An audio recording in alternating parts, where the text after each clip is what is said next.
اپنی توجہ کو، تو جو حقائق سامنے آتے ہیں، وقت کم ہو رہا ہے تو میں جلدی ذرا کروں گا۔ ان میں سے نمبر 1 ایران ہے۔ اگر ہم چلتے ہیں عرب سے مشرق کی طرف تو ایران ایک اعتبار سے یہ بازی لے گیا ہے پورے عالم اسلام پر۔ ان کے مذہبی عقائد، ان کی فقہ سے ہمیں جو اختلاف ہے وہ ہے اپنی جگہ پر ہے۔ آپ کو معلوم ہے میرے بارے میں کسی کو اشتباہ نہیں ہو سکتا اس اعتبار سے۔ میری جس درجے دشمنی رکھی گئی ہے، جس طرح میرے سر کا جو ہے مطالبہ ہوتا تھا، 2 ہی آدمی تھے پاکستان میں کہ جن کے سر مانگے گئے، ایک کراچی کے وہ شاہ بلیغ الدین صاحب اور ایک نے، تو اس حوالے سے وہ اپنی جگہ پر اختلاف ہے، لیکن اس حقیقت کا اعتراف کیے بغیر نہیں رہا جا سکتا پورے عالم اسلام میں یہ واحد مسلمان ملک ہے جس نے بہرحال اپنی شریعت، اپنے عقائد کے مطابق ایک مذہبی انقلاب برپا کیا ہے۔ اور پورے عالم اسلام میں مذہبی سطح پر، حکومت کی سطح پر فنڈامنٹلسٹ صرف ایک ملک ہے، یا دوسرا جو ہے تھوڑا سا وہ ہے سوڈان، لیکن اس کی اہمیت اس لیے نہیں کہ وہ کسی عوامی انقلاب سے نہیں بنا، بلکہ وہ تو ایک فوجی انقلاب سے شکل بنی ہے جو بھی بنی ہے۔ اللہ کرے اس میں استقامت ہو، اس سے یقینی کوئی نتیجہ برآمد ہو جائے۔ خبریں بھی اچھی آ رہی ہیں، لیکن میں تو دنیا کا جو پرسپیکٹو ہے اس کے حوالے سے عرض کر رہا ہوں کہ اس پہلو سے ایران ان کا ٹارگٹ ہے، ٹارگٹ نمبر 1 ایک خاص اعتبار سے۔ ٹارگٹ نمبر 1 ایک دوسرے اعتبار سے ہم ہیں، وہ میں بعد میں عرض کروں گا۔ چونکہ حکومت کی سطح پر فنڈامنٹلزم ہے اور وہ آیا ہے ایک عوامی انقلاب کے نتیجے میں، پھر ان کے پاس تیل کی دولت ہے، اس کے خلاف اکنامک سینکشنز بھی ہو جائیں تو اگر لیبیا کھڑا ہو سکتا ہے تو بہرحال وہ بھی کھڑا ہو سکتا ہے، اور نقشہ وہ دنیا کو دکھا چکا ہے کہ لڑا دے ممولے کو شہباز، یہ نقشہ بھی اس نے دکھا دیا ہے۔ یہ ہے ایران کا معاملہ۔ نمبر 2 پاکستان۔ پاکستان 400 برس کی تجدیدی مساعی کا امین ہے، امانت دار ہے۔ پورے ہندوستان میں مجدد الفسانی رحمت اللہ علیہ، شاہ ولی اللہ دہلوی رحمت اللہ علیہ، سید احمد بریلوی رحمت اللہ علیہ، ان کا جہاد، پھر اس 20ویں صدی عیسوی میں یا 14ویں صدی ہجری میں علامہ اقبال جیسا مفکر، مولانا مودودی جیسا مصنف، مولانا الیاس جیسا مبلغ، شیخ الہند جیسا مجاہد حریت، پورے عالم اسلام میں ان کا پیرلل کوئی موجود نہیں۔ یہ 400 سال کی تاریخ ہے، اس کی امانت، اور اس کے نتیجے میں یہاں کے مڈل کلاس میں فنڈامنٹلزم کا ایک نیوکلیس ہے، اگرچہ حکومت کی سطح پر کوئی پیش رفت نہیں ہو سکی آج تک، بلکہ اب تو پسپائی ہو رہی ہے، اب پیچھے ہٹ رہے ہیں۔ وہ ہمارے ان سیاسی جو بھی زعماء ہیں، جو جماعتیں ہیں، ان کی غلطی اور الیکشن ہی کو واحد میدان بنا کر اس کے اندر اپنا سارا وقت و توانائی اور قوتیں ضائع کر دینا، یہ ہے در حقیقت جس کا کہ یہ صدا مل رہی ہے کہ اس اعتبار سے تو پسپائی کی طرف ہے معاملہ، کسی پیش رفت کی طرف نہیں ہے۔ لیکن باہر والے تو دیکھتے ہیں نا کہ اندر کیا کچھ مواد موجود ہے۔ اگر مڈل کلاس میں وہ فنڈامنٹلزم کا بارود موجود ہے تو کسی بھی وقت اس کے اندر جو ہے وہ کوئی دھماکہ ہو سکتا ہے۔ دوسری بات جو ان کے لیے ایک اعتبار سے ٹارگٹ نمبر 1 ہمیں بنا رہی ہے، وہ ہمارا ایٹمک نو ہاؤ ہے۔ پورے عالم اسلام میں اور کسی کے پاس نہیں۔ اسلامی بم اگر بنے گا تو یہی بنے گا۔ یہ ہے مختلف اسباب جس کے بنا پر ایران اور پاکستان کو آپ بریکٹ کر لیجئے، یہ اس نیو ورلڈ آرڈر یا آج کی میری گفتگو کے حوالے سے یہودی اور عیسائی گٹھ جوڑ کا جو ٹارگٹ نمبر 1 ہے، ایک اعتبار سے ایران ہے، ایک اعتبار سے پاکستان ہے۔ مومن سب آپس میں۔ اگر آپ کو ہماری یہ ویڈیو پسند آئے تو ہمارے چینل کو لائک اور سبسکرائب کریں۔ شکریہ۔ بھائی فَأَصْلِحُوا بَيْنَ أَخَوَيْكُمْ، اس کا پہلا تقاضا یہ کہا گیا کہ اگر تمہارے 2 بھائیوں میں اختلاف ہو جائے کرے تو اصلاح کر دیا کرو، اصلاح کرا دیا کرو، صلح کرا دیا کرو۔ فَاتَّقُوا اللَّهَ، اللہ کا تقوی اختیار کرو۔ یعنی ان ڈفرنس کی روش صحیح نہیں ہے، بھئی میں کیا کروں یہ جانے، آپس میں اپنا معاملہ جانے۔ اب میں اگر ایک کی بات کروں گا تو دوسرا ناراض ہو جائے گا، دوسرے کو میں حق پر قرار دوں گا تو پہلا ناراض ہو جائے گا، تو میں تو اس میں نہیں آتا۔ نہیں، یہ بہت غلط ہے، بہت غلط ہے، بہت غلط ہے۔ اہل ایمان کا فرض ہے کہ مسلمان بھائیوں میں آپس میں اگر کوئی اختلاف ہو رہا ہے، کچھ چپکلش ہو گئی ہے تو اسے رفع کرے، مساعدت کرائے، صلح کرے۔ اس کے بعد پھر 6 احکام آئے وہی لا والے.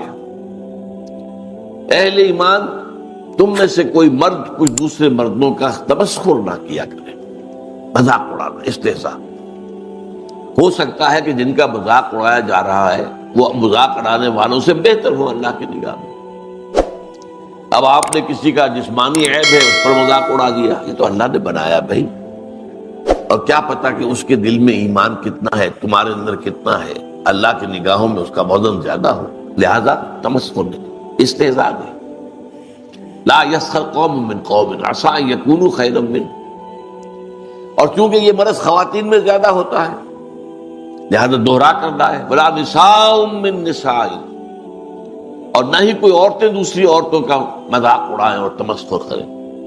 عسى ان يكن خيرا منهن، ہو سکتا ہے سوچیں کہ جن کا مذاق اڑا رہی ہو وہ بہتر ہو اللہ کے نزدیک تم سے. ان کے لباس کے اوپر فکرہ چس کر دیا، کوئی وقت کے فیشن کے مطابق نہیں ہے، کوئی اور شکل ہے. تو یہ چیزیں ہوتی عورتوں میں زیادہ ہیں مردوں سے. ورنہ عام طور پر صرف مذکر کے صیغے میں ایک بات آ گئی تو وہ مردوں سے بھی خطاب ہو گیا، عورتوں سے بھی ہو گیا. لیکن جہاں خاص معاملہ عورتوں کا ہو تو وہاں پر اس کو دوہرا کر لاتے. وَلَا تَلْمِزُوا أَنفُسَكُمْ، ایک دوسرے کو الزام نہ لگایا کرو، بہتان تراشی نہ کیا کرو، عیب چینی نہ کیا کرو. وَلَا تَلْمِزُوا أَنفُسَكُمْ وَلَا تَنَابَزُوا بِالْأَلْقَابِ، ایک دوسرے کے چڑانے والے نام نہ رکھ لیا کرو. اب یہ جو ہے یہ بھی بہت بری بات ہے. آپ نے کسی وہ اپنی جگہ پر فرض کیجئے کوئی لوگ اپنے آپ کو اہل حدیث کہتے ہیں یا سلفی کہتے ہیں، آپ نے ان کو وہابی کہہ دیا. اب یہ چیز جو ہے تکلیف دہ ہے ان کے لیے، آپ کیوں اس کا معاملہ کرتے ہیں؟ ایسا نہ کریں. جماعت اسلامی کے لوگ ہیں، مودودی ہیں، اب یہ بھی کوئی صحیح نہیں انداز نہیں ہے آپ کا. یہ تو یہ ہے کہ ان کو وہ جماعت اسلامی کے رکن ہے، آپ اسی اعتبار سے انہیں یاد کریں. وَلَا تَنَابَزُوا بِالْأَلْقَابِ بِئْسَ الِاسْمُ الْفُسُوقُ بَعْدَ الْإِيمَانِ، ایمان کے بعد تو یہ برے نام بھی برے ہیں. عمل تو دور کی بات ہے، یہ زبانی کلامی بھی جو تم بات کر دیتے ہو، تم سمجھتے ہو کہ شاید اس پر کوئی گرفت نہیں ہوگی، اللہ تعالیٰ کے ہاں اس کی بڑی گرفت ہوگی. ہم وہ حدیث پڑھ چکے ہیں، حضرت معاذ سے کہا تھا حضور نے کہ معاذ سکلت کا امک یا معاذ، لوگوں کو جہنم میں اونگھے منہ ڈالنے والی شے اس زبان کی کھیتیوں سے بڑھ کر اور کوئی نہیں ہے. زبان جو ہے جو کہ بے لگام ہوتی ہے، ان میں طاقت نہیں لگی، کچھ خرچ نہیں آیا، جو چاہا بک دیا. لیکن ہر لفظ جو ہے تمہارے منہ سے نکلا ہوا وہ یا تو جنت میں جا کے پودا بن جائے گا اور یا جہنم کا کوئی جھاڑ جکاڑ بنے گا جو تمہیں آخرت میں جا کے کاٹنا پڑے گا. اگلی آیت میں فرمایا اہل ایمان ایک دوسرے سے سوء ظن سے کام نہ لو. پہلے اسے انسان سمجھے کہ اس میں تو یہ خرابی ہے. بھائی آپ کے پاس کیا ثبوت ہے؟ وہ واقعہ ہو گیا ہے، کوئی ثبوت ہے تب ٹھیک ہے، آپ کوئی رائے قائم کریں. ایسے ہی بغیر کسی ثبوت اور واقعے کے آپ نے ظن قائم کر دیا. ان بعض الظن اسم، بعض جو ہے سوء ظن وہ تو اللہ کی نگاہ میں گناہ بن جاتے ہیں، بہت بڑا گناہ بن جاتا ہے. ولا تجسسوا، اور دیکھو ایک دوسرے کی حالات کی ٹو میں نہ رہا کرو. بعض لوگ ہوتے ہیں جیسے مکھی کا کام ہے گندگی میں بیٹھے گی، اس کو اتنی فطرت ہے. کچھ لوگ جو ہیں وہ اس میں رہتے ہیں کھوج میں، اس گھر میں کیا ہو رہا ہے، اس میں کوئی دنگا ہے یا نہیں، فساد ہے کہ نہیں، ذرا سی کوئی اگر مل گئی بات اس کو لے اڑے. یہ ان کا ذوق ہوتا ہے. تو اس طریقے سے اس کو روکا. بھلا تجسس، بلکہ آج ہم جو حدیث پڑھ رہے ہیں اس کے برعکس ہے کہ اگر تمہارے کسی مسلمان بھائی کا کوئی عیب تمہارے علم میں آ جائے تو اس کے اوپر پردہ ڈالو، اسے بیان کرنا. خود تجسس کر کے لوگوں کے عیوب تلاش کرنا یہ تو بہت بری بات ہے.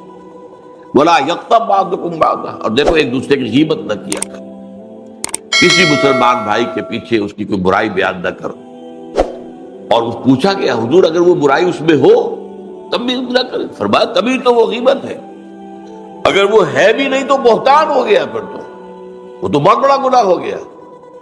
ایک شخص کے اندر ایک عیب ہے، یہ کوئی برائی اس نے کی ہے، اس کے پیچھے اس کا ذکر مت کرو. ہاں سامنے کرو اور اب اس کی اوپر تنقید کرو تاکہ وہ اپنی اصلاح کرے. پیٹھ پیچھے کرو گے یہ غیبت ہے.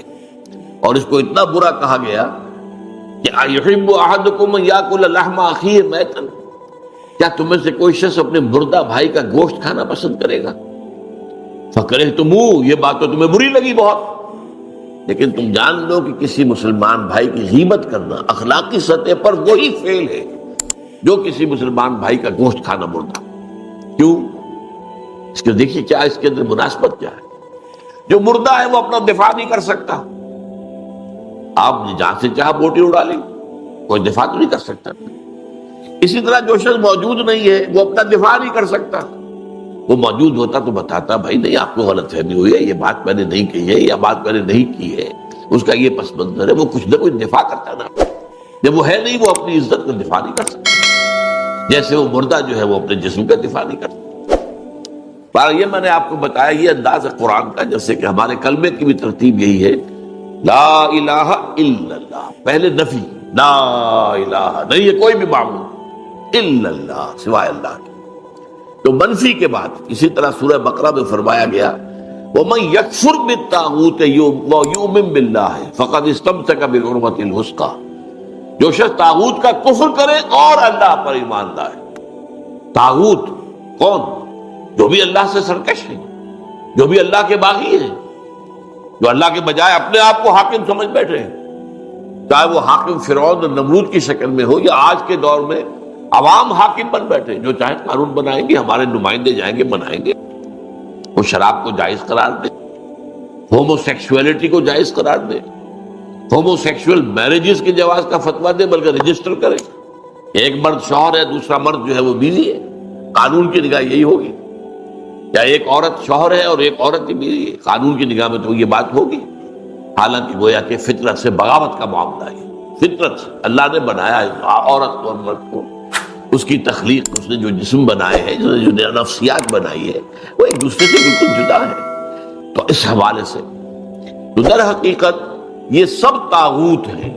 میرا اور آپ کا جو نفس امارہ ہے وہ بھی طاغوت ہے، کیونکہ ان النفس لامارۃ بالسوء، یہ تو برائی کا حکم دیتا ہے. یہ ہمارے اندر حیوانیت جو ہے یہ تو ادھر ہی چاہے گی. اس زبان کو تو چٹخارے چاہیے، چاہے حلال سے ہو چاہے حرام سے ہو. تمہیں تو دولت چاہیے، چاہے حلال سے آئے چاہے حرام سے آئے. نفس تو کہے گا لے لو، یہ رشوت پیش ہو رہی ہے بھائی، یہ بڑی ضرورت بھی ہے تمہیں، تمہارے وہ بچے کی فیس نہیں گئی ہے ابھی، اب یہ ہے لے لو، کیا حرج ہے. اور پھر یہ کہ وہ سبھی لیتے ہیں، کوئی تمہیں تو نہیں. تو یہ سارے جو ہے ہیلے جو ہے وہ نفس سکھاتا ہے انسان، تو وہ بھی طاغوت ہے. ہمارا نفس طاغوت ہے. اور جیسا کہ میں نے کہا جو بھی اللہ کا باغی ہے وہ در حقیقت طاغوت ہے. آج کے دور میں اسٹیٹ جو ہے، ریاست، secular state is the biggest طاغوت آن ارتھ. سیکولر کے معنی کیا ہے؟ ہمارا کسی مذہب سے، کسی آسمانی ہدایت سے، کسی آسمانی شریعت سے، کسی آسمانی وحی سے کوئی تعلق نہیں. ہاں یہ صرف انفرادی طور پر آپ شریعت محمدی کا انفرادی پہلو اس پر عمل کر سکتے. ہندو جو ہے وہ منو سمرتی، اگر ان کا کوئی قانون ہے وہ اپنی انفرادی زندگی میں کریں. اجتماعی زندگی میں کسی مذہب کا کوئی معاملہ نہیں. کوئی دلیل نہیں ہے کہ صاحب قرآن میں یہ لکھا ہے. قرآن میں لکھا رہے، پڑھ لیا کرو، تلاوت کر لیا کرو. یہاں جو ہے ہمارا نظام سیکولر ہے، اس میں مذہب سے کوئی تعلق نہیں. تو یہ سب سے بڑا تعاون ہے. تو اس اعتبار سے قرآن کہتا ہے وَمَن يَكْفُرْ بِالطَّاغُوتِ وَيُؤْمِن بِاللَّهِ. پہلے طاغوت کا کفر کرنا لازمی، لا الہ، اور پھر الا اللہ ہے. تو پہلے طاغوت کا انکار اور کفر اور اس سے بغاوت، اور پھر اللہ پر ایمان. تو جیسا کہ میں نے دیکھا پچھلی حدیث میں تو وہ منفی پہلو آیا تھا، اب آج یہ ہے جو اس کا مثبت پہلو ہے. فرمایا، یہ حضرت ابو ہریرہ نے روایت کیا ہے رضی اللہ تعالی عنہ، اور مسلم شریف میں، صحیح مسلم میں موجود ہے. حضور ارشاد فرماتے ہیں من نفس عن مومن کربۃ من کرب الدنیا نفس اللہ عنہ کربۃ من کرب یوم القیامہ. جس شخص نے کسی مومن کی دنیا کی سختیوں میں سے، دشواریوں میں سے کسی دشواری اور سختی کو دور کیا، اللہ تعالیٰ قیامت کے دن اس کی سختی اور دشواریوں کے اندر سے کمی کرے گا. یہاں اہل ایمان کے ساتھ اگر حسن سلوک کرو گے اس کا اجر اللہ کے ہاتھ دے گا. اللہ تعالیٰ وہ سختیاں جو ہے یوم القیامہ بڑی شدید جو احوال ہے، وہ جو کہا جاتا ہے روایتی طور پر کہ پسینہ جو ہے وہ گردنوں تک آیا ہوا ہوگا اور سورج جو ہے وہ سوا نیزے پر ہوگا. یہ چیزیں جو ہے بات کو سمجھانے کے لیے. بہرحال اس وقت کی سختیوں کو اللہ تعالیٰ جو ہے آسان کر دے گا اپنے اس بندے کے لیے جو مسلمان بھائی کی، جس نے کسی سختی کو اور کسی تنگی کو اور کسی مشکل کو رفع کیا۔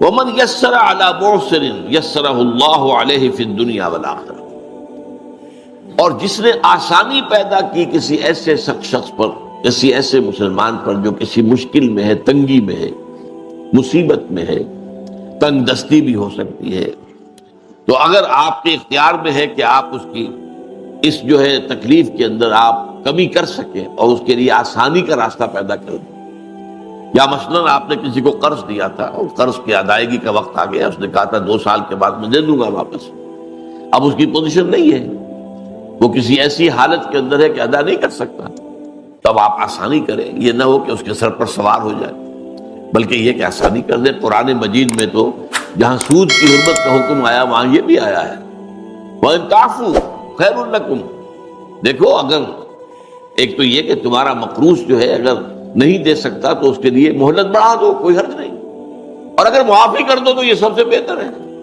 آخر تمہارا مسلمان بھائی ہے، اس نے تم سے قرض لیا تھا، اور قرض ظاہر بات ہے آدمی دیتا ہے اپنی اضافی جو دولت ہے، جو بھی اس کے پاس بچت ہے اسی میں سے دے گا، اور وہ جو ہے اس کے بارے میں تو یہاں تک فرمایا سورہ بقرہ میں، یسألونک ماذا ینفقون قل العفو، اے نبی یہ آپ سے پوچھتے ہیں کتنا خرچ کریں ہم اللہ کی راہ میں، انفقوا انفقوا انفقوا انفقوا، تکرار تو بہت ہو، کتنا؟ فرمایا جو بھی تمہاری ضرورت سے زائدہ دے دو، لیکن یہ روحانی تقاضا ہے، یہ قانونی تقاضا نہیں ہے۔ قانونی تقاضا بعض لوگوں نے اس کو قانونی بنا دیا اور اس رائے پر پہنچ گیا، ان میں حضرت ابو ذر غفاری رضی اللہ تعالیٰ عنہ جیسے جلیل القدر صحابی بھی تھے، کہ کوئی سونا چاندی اپنے پاس رکھنا مطلقاً حرام نہیں، یہ ان کے اندر چونکہ انتہائی زہد تھا تو اس کا یہ مظاہرہ ہوا، لیکن یہ ہے کہ یہ ہے آپ نے جو کوئی دولت آپ کے پاس تھی آپ نے اس میں زکوٰۃ ادا کر دی، باقی آپ کا ہے، آپ اپنے پاس رکھ سکتے ہیں، اور وہ آپ کی اولاد کو منتقل ہو سکتا ہے۔ وراثت کا قانون آخر کب کیسے لاگو ہوگا؟ اگر اپنے پاس کچھ رکھنا ہی نہیں ہے تو وراثت کس کی ہوگی؟ تو قانون کا معاملہ اور ہے، میرا اس پر کتاب چاہے بہت اہم، اسلام کا معاشی نظام، کہ وہ 2 نظام ہے اسلام کے معاشی، ایک ہے روحانی لیول کے اوپر، احسانی لیول کے اوپر، ایک ہے قانونی لیول کے اوپر۔ قانونی لیول پر آپ نے جو کمایا حلال سے کمایا، حرام سے نہیں کمایا، اور اگر ایک وہ آگے بڑھ گیا نصاب سے تو زکوٰۃ دے دی، اب قانونی طور پر باقی تمہارا ہے۔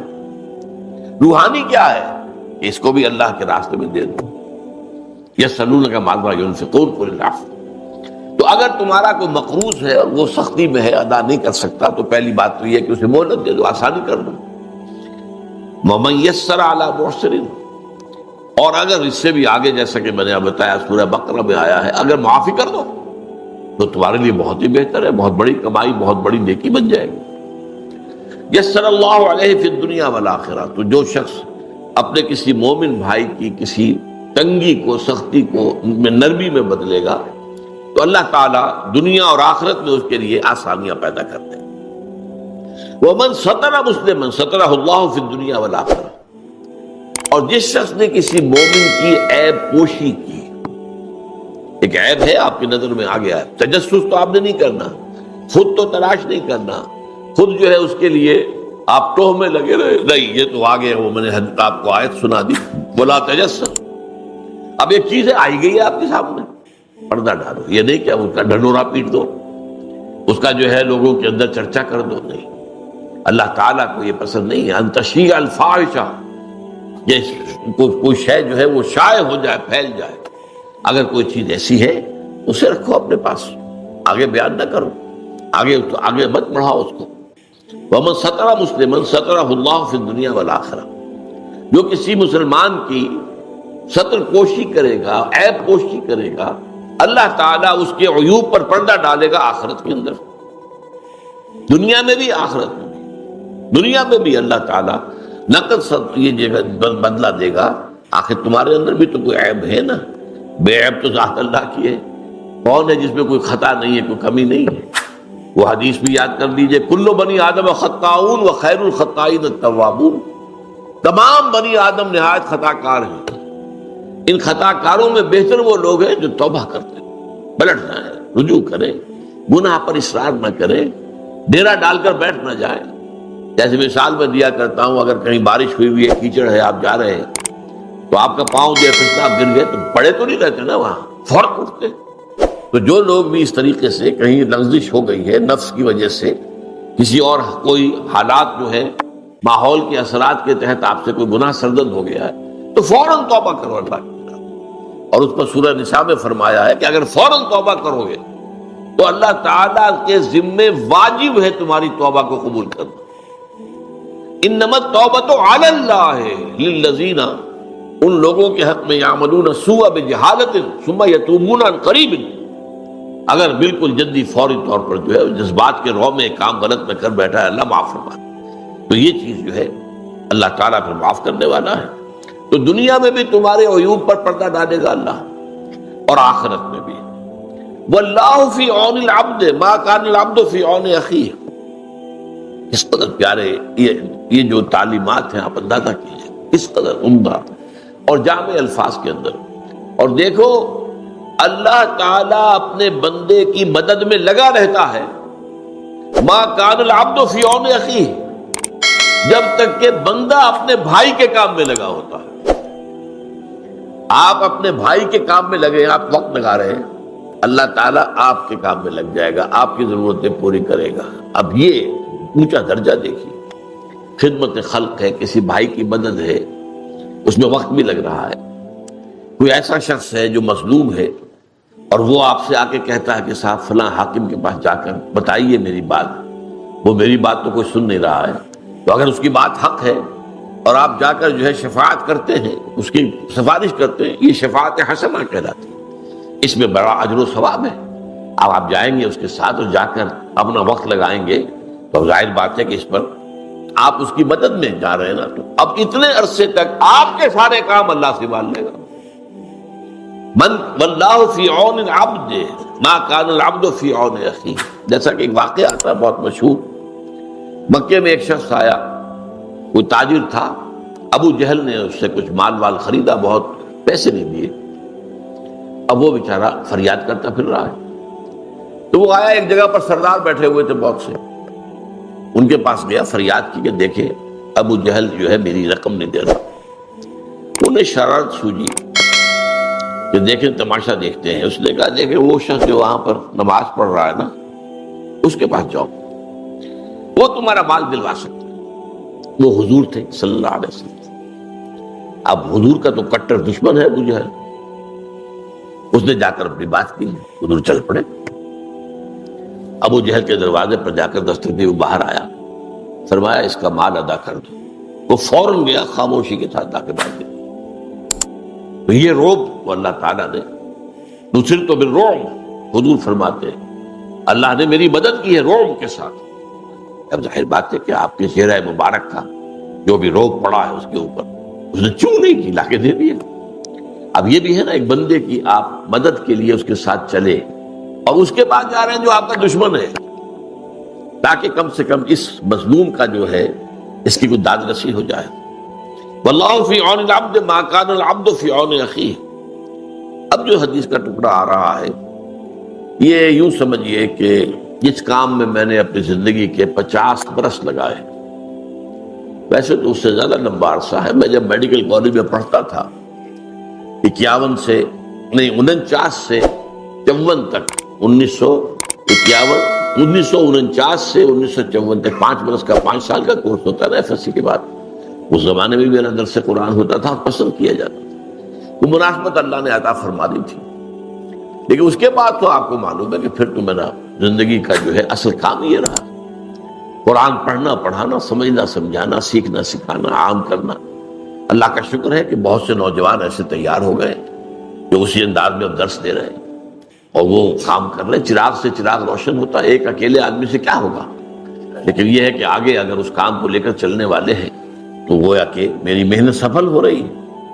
اب اس کے اعتبار سے یہ حدیث بہت اہم اس کام کے لیے. پہلی بات تو فرمائی وَمَنْ سَلَكَ طَرِيقًا يَلْتَمِسُ فِيهِ عِلْمًا. جس شخص نے کوئی راستہ طے کرنا شروع کیا جس سے اس کا مقصد حصول علم تھا، کہیں جا رہا ہے، جیسا کہ آپ کو معلوم ہے کہ اب جب احادیثیں جمع کی گئی ہیں تو اب کسی شخص کو محدث کو معلوم ہوا کہ فلاں بصرہ میں یا بغداد میں ایک ہے صاحب کہ جو اس حدیث کی روایت کرتے ہیں جس میں کہ روایت کی چین کم ہے، لمبا سفر کر کے گئے ہیں، جا کر کہا میں نے سنا ہے کہ آپ حضور کی حدیث روایت کرتے ہیں، جی ہاں یہ حدیث ہے، فوراً واپس، بس حدیث سنی اور واپس۔ ان کہا بھی نہیں، میں ایک مقصد کے لیے آیا تھا اور میں اس مقصد میں کسی اور چیز کو شامل نہیں کرتا، خالصۃً لوجہ اللہ۔ تو ظاہر بات ہے کہ علم کے حصول کے لیے، اور پھر بعد میں ظاہر بات ہے کہ لوگ سفر کرتے تھے، جاتے تھے مراکز علمی میں، اور آپ کو معلوم ہے شیخ عبد القادر جیلانی رحمۃ اللہ علیہ کو جب ان کی والدہ نے روانہ کیا تھا حصول علم کے لیے، تو کچھ اشرفیاں ان کی جو صدری تھی، یہ واسکٹ جو ہم پہنتے ہیں اس کی اندر سیدھی تھی کہ یہ وقت آئے گا تو کسی کو ضرورت آئے گی۔ وہاں راستے میں ڈاکوؤں نے ڈاکہ ڈالا، ڈاکوؤں کا سردار ہر ایک سے پوچھا تمہارے پاس کیا ہے؟ اب ہم کہتے کچھ نہیں ہے، لیکن پھر تلاشی میں کچھ نکل آتا تھا۔ اس نوجوان سے پوچھا کہ اس نے کہا میرے 32 اشرفیاں ہیں۔ اب یہ حیران ہوا کہ یہ اس نے کیوں صاف کر دیا، کہاں ہے، ہمیں تو نظر نہیں آئی۔ اس نے کہا یہ سلی ہوئی جو ہے میری جیکٹ کھول کے دیکھ لو، 30 اشرفی۔ اتنا اثر ہوا کہ وہ جو ہے تائب ہو گیا، وہ اشرفیاں بھی واپس کی، باقی بھی جن کا مال لوٹا تھا وہ واپس کیا، اور پھر اس کی زندگی جو ہے وہ نیکی کی۔ یہ چیز ہوتی ہے، یقیناً اس کے اندر جو ہے خیر ہوتا ہے۔ تو من سلک طریقا یلتمس فیہ علما سہل اللہ لہ بہ طریقا الی الجنہ، جو شخص کوئی راستہ اختیار کرتا ہے، سفر اختیار کرتا ہے حصول علم کے لیے، اللہ تعالیٰ اس کی بدولت اس کے لیے جنت کا ایک راستہ آسان کر دیتا ہے۔ طلب علم کا سفر گویا کہ جنت کی طرف سفر ہے۔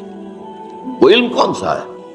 وہ ایک علم تو وہ ہے جو ہم سیکھنے امریکہ جاتے ہیں، فلانی انجینئرنگ پڑھنے جا رہے ہیں، اور یہ علم اور ہے، یہ فنون ہے، علم نہیں ہے، فن ہے۔ جیسے آپ کو معلوم ہے کہ ایک موچی بیٹھا ہوا اپنی وہ جوتی گانٹ رہا ہے اور کچھ پیسے مل جاتے ہیں اسے، یہ ایک فن ہے، ہر شخص تو نہیں گانٹ سکتا، یہ اس کے پاس ایک فن ہے۔ ایک ترخان ہے، اس کے پاس ایک فن ہے، آپ اس سے کام لیتے ہیں۔ یہی معاملہ ایک بڑے سرجن کا ہے، وہ بھی کیا کرتا ہے، جسم کو چیرا ہے، اس میں سے کوئی چیز غلط نکال دی، پھنسی دیا، اور یہی ہے نا، یہ فنون ہے۔ ڈاکٹری ہو، انجینئرنگ ہو، علوم نہیں ہے، یہ فنون ہے، فن ہے۔ علم تو کیا ہے؟ علم تو اللہ کی کتاب ہے، علم رسول کی سنت ہے صلی اللہ علیہ وسلم، یہ علم ہدایت۔ در حقیقت علم کیا ہے؟ علم ہدایت۔ تو اس حوالے سے جو شخص بھی اس حصول علم کے لیے، ہدایت کے علم کے حصول کے لیے سفر کرتا ہے، اللہ تعالیٰ اس سفر کے بدولت، اس کے صدقے میں اس کے لیے جنت کا سفر آسان کر دیتا ہے۔ اب سنیے وہ حدیث، وَمَجْتَمَعَ قَوْمٌ فِي بَيْتٍ مِّن بُيُوتِ اللَّهِ، اور کبھی ایسا نہیں ہوتا کہ کچھ لوگ اللہ کے گھروں میں سے کسی گھر میں جمع ہوں، کس کام کے لیے؟ یتلون کتاب اللہ، اللہ کی کتاب کی تلاوت کرنے کے لیے، وَيَتَدَارَسُونَهُ بَيْنَهُمْ، آپس میں ایک دوسرے کا درس دینے کے لیے۔ ایک تو درس ہمارا ہوتا ہے، یہ مونولوگ ہے، اس لیے کہ بتانا پڑتا ہے، یہ عربی ہے، اس کے یہ معنی ہے، اس کا یہ ہے، یہ ترکیب ہے، یہ ترجمہ ہے، پھر اس کا مفہوم۔ ایک ہوتا ہے کہ آپ ایک سٹڈی سرکل بنا کر بیٹھ جائیں، ایک آیت پڑھی، بھئی آپ نے کیا سمجھا اس سے، آپ نے کیا سمجھا، آپ نے کیا سمجھا۔ اور یہ بھی ہوتا ہے بعض اوقات، یہ میں نے دیکھا ہے، انگلینڈ میں دیکھا 1970 کے دسمبر میں، کہ وہاں جو ایک ہاسٹل تھا، جو پاکستانی لڑکوں کا ہاسٹل تھا، وہاں یہ ہوتا تھا جمعے کے بعد بیٹھ جاتے تھے لڑکے، اور وہاں کے لڑکے کون سے تھے؟ ایک پی ایچ ڈی کر چکے، دوسرا کر رہے ہیں، یا ایک M A M S C کر کے آ کے پی ایچ ڈی کر رہے ہیں۔ وہ تھے، وہ کوئی پرائمری کے یا ہائی اسکول کے تو نہیں تھے۔ اب وہ کیا کرتے تھے؟ حلقہ بنایا ہے، بیٹھے ہیں، ایک رکوع جو ہے قرآن کا آپ نے پڑھا، آپ نے غلطی کی تو اس کو تصحیح کر دی گئی، وہی رکوع دوسرے نے پڑھا، تیسرے نے پڑھا، تاکہ تجوید صحیح ہو جائے۔ پھر ان کے ذمہ یہ ہوتا تھا کہ تم فلاں تفسیر پڑھ کے آنا، تم فلاں تفسیر پڑھ کے آنا، تم فلاں تفسیر پڑھ کے آنا، تم فلاں تفسیر، اور اپنا اپنا بیان کر۔ تو اسے ہم کہیں گے اسٹڈی سرکل۔ یہ تدارس ہے، ایک ہے درس اور یہ ہے تدارس۔ تو فرمایا کہ جب وہ اللہ کے گھروں میں سے کسی گھر میں جمع ہوں اللہ کی کتاب کو پڑھنے کے لیے اور آپس میں باہم ایک دوسرے کو سمجھنے سمجھانے کے لیے، تو کیا ہوتا ہے؟ الا نزلت علیہم السکینہ، ان پر سکینت نازل ہوتی ہے اللہ کی طرف سے، سکون، اطمینان. جو ایمان کا اصل حاصل کیا؟ امن. امن ایمان سے ہے. اسی لیے جب نیا چاند دیکھتے تھے حضور، مہینے کا نیا چاند، تو کیا کہتے تھے؟ اللہم اہلہ علینا بالامن والایمان والسلامت والاسلام. اے اللہ، یہ جو چاند تم نے طلوع فرمایا ہے ہم پر، اس سے جو مہینہ شروع ہو رہا ہے، اس میں ہمارے لیے امن اور ایمان اور سلامتی اور اسلام. سلامتی اسلام سے ہے، امن ایمان سے ہے. امن ایک داخلی کیفیت ہے، سلامتی ایک معاشرتی معاملہ ہے. سلامتی ہو، کوئی امن ہو، یہ باہر کا امن جو ہے یہ سلامتی ہے، تاکہ کسی کو کسی سے نقصان نہ پہنچے، کوئی کسی کو قتل نہ کر رہا ہو، کوئی کسی کا مال نہ چھین رہا ہو، ایک دوسرے کے لیے سلامتی بن جائے. سلامن سلاما قیلن سلامن سلاما. اور حضور نے فرمایا افشوا السلام بینکم، اپنے مابین سلام کو عام کیا کرو. اسی لیے سلام میں سبقت جو کرتا ہے اسے اجر زیادہ ملتا ہے. اور اگر جو ویسے تو یہ آداب تو یہ ہے کہ چھوٹے بڑوں کو سلام کرے، لیکن اگر کہیں بڑا چھوٹے کو سلام کرے تو دگنا ثواب لے جائے گا. اور فرض کیجئے کہ اس چھوٹے کو ایک طرح کی تعدیب ہو جائے گی، ادب کی تعلیم ہو جائے گی کہ بھائی سلام کرنا چاہیے، تو ہر مسلمان کو سلام کرو. ایک حدیث میں تو بڑے پیارے الفاظ آئے، لن تدخلوا الجنۃ حتی تؤمنوا ولا تؤمنوا حتی تحابوا افلا ادلکم علی شیء اذا فعلتموه تحاببتم افشوا السلام بینکم. دیکھو تم ہرگز جنت میں داخل نہیں ہو سکو گے جب تک کہ مومن نہ ہو. ٹھیک بات ہے. اگلی بات، اور ہرگز مومن نہیں ہو سکو گے جب تک آپس میں محبت نہ کرو. یہ اب آج کی حدیث سے متعلق کتنا زبردست مضمون آ گیا. لن تدخلوا الجنہ حتی تؤمنوا ولا تؤمنوا حتی تحابوا، حب سے، آپس میں ایک دوسرے سے محبت میں. اور فرمایا افلا ادلکم علی شیء اذا فعلتموه تحاببتم، کیا میں تمہیں نہ بتاؤں، تمہاری رہنمائی نہ کرو اس چیز کی طرف کہ اگر تم اس پر عمل کرو تو آپس میں محبت پیدا ہو جائے. اور وہ چیز کیا ہے؟ افشوا السلام بینکم، اپنے درمیان سلام کو عام کرو، پھیلاؤ. قیلن سلامن سلاما، معاشرے کے اندر ہر طرف سے. اب دیکھیے یہ دنیا میں اور بھی ہے، گڈ مارننگ، گڈ ایوننگ ہے وغیرہ وغیرہ، ہائی اور ہلو ولو جو کرتے ہیں. اس میں بہترین جو ہے گریٹنگ السلام علیکم. اور اس کا جواب فرمایا گیا کہ تم جواب پلٹ کر دو تو زیادہ دو، اور نہیں تو کم سے کم اتنا جواب تو دے دو. بعض لوگ جو ہیں وہ اپنے وہ تکبر میں سلام کیا کسی نے، بس سر ہلا دیا. یہ نہیں، یہ تکبر کیا نام. وعلیکم السلام یہ تو کم سے کم ضرور کہو، یہ تو قرض ہو گیا تم پر. اس نے تمہیں کہا السلام علیکم تو کم سے کم وعلیکم السلام تو کہو نا، بلکہ بہتر یہ کہ بڑھا کر دو. السلام علیکم ورحمۃ اللہ وبرکاتہ، یہ بڑھا کر دو. تو اس حوالے سے یہ سلام، مجتمع قوم فی بیت من بیوت اللہ یتلون کتاب اللہ ویتدارسونہ بینہم الا نزلت علیہم السکینہ، ان پر سکون، اطمینان کی کیفیت نازل. وغشیتہم الرحمہ، اور رحمت خداوندی انہیں ڈھانپ لیتی ہے، سایہ کرتی ہے. رحمت خدا، میرا کلام پڑھ رہے ہیں لہذا اللہ تعالیٰ کی رحمت جوش میں آتی ہے. میری باتیں سمجھنے کی کوشش کر رہے ہیں، میرے کلام کو سمجھنے اور سمجھا رہے ہیں.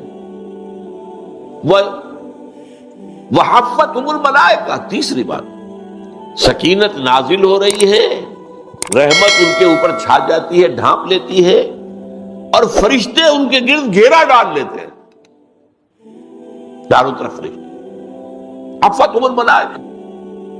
اور سب سے اونچی بات آپ سنیے، وَذَكَرَهُمُ اللَّهُ فِي مَنْ عِندَهُ، اللہ ان کا ذکر کرتا ہے ان کے سامنے جو اس کے پاس ہے. پاس کون ہے؟ ملائکہ مقربین. ملائکہ کے بھی تو درجے ہیں نا. ایک ملائکہ جو ہے وہ دنیا کے ملائکہ یہاں کے انتظام انتظام میں لگے ہوئے ہیں. ایک ملائکہ مقربین ہے جو اللہ تعالیٰ سے نہایت قرب رکھتے ہیں. ایک وہ 8 فرشتے ہیں جو اللہ کے عرش کو تھامے ہوئے ہیں. تو آپ فرشتوں کے اندر بھی تو حفظ مراتب کا معاملہ ہے، کس کا کیا رتبہ ہے، کس کا کیا رتبہ ہے، جبرائیل کا کیا رتبہ ہے.